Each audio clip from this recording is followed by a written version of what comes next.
Hello, I'm Kristina Giles, and I'm a student in Cabrini College's Introduction to Mass Communication course. In class, we're learning how to be a critical consumer of news and information, as well as a responsible producer of media. For this website project, I'm stepping into the role of a responsible producer and working with the team to educate audiences about the injustice of children's inability to read at proper reading levels. In this video, I'd like to explain what the problem is and how big of an effect it has on this country, and I would like to tell you a story about someone who has faced this problem all of their life. Reading is a basic skill that most people take for granted. Think about how many times you use the skill of reading each day. Now think about how much harder your life would be if you lacked the ability to read. Now you know how the 32 million American adults who can't read feel. Basic tasks like reading road signs and reading cooking recipes are nearly impossible for these adults.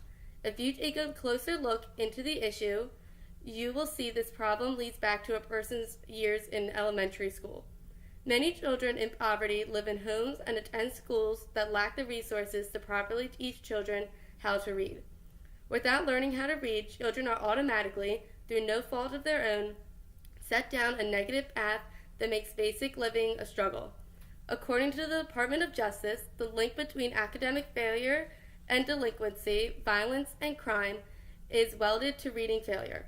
This directly correlates to the statistic that 85% of all juveniles who interface with the juvenile court system are functionally illiterate, and over 70% of inmates in America's prisons cannot read above a 4th grade level.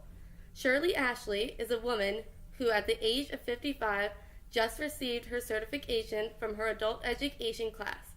Ashley says that as a child she was in classes for students with disabilities, but said that she never learned anything. She said, "I felt as though they just passed me to get me out of school." In 7th grade, one teacher even told Ashley that it didn't matter if she learned to read because she would still get paid anyway. It was this comment that made Ashley decide to drop out of school. Ashley learned how to give her mother medicine based on the colors of bottles and to hide the fact that she was illiterate. She would memorize the Bible verses so that no one at her church would know, and she would also limit her travels to familiar routes. Ashley's inability to read made it almost impossible for her to find a job, and the people that she was closest to in life even took advantage of her illiteracy, especially when it came to money. She says, "I would have to pay my family members to come over to my house to do bills and things like that for me. She would have to pay them $25, sometimes even $30. Ashley has now been attending classes at a nonprofit literacy center in Washington, D.C. on and off for about 8 years now.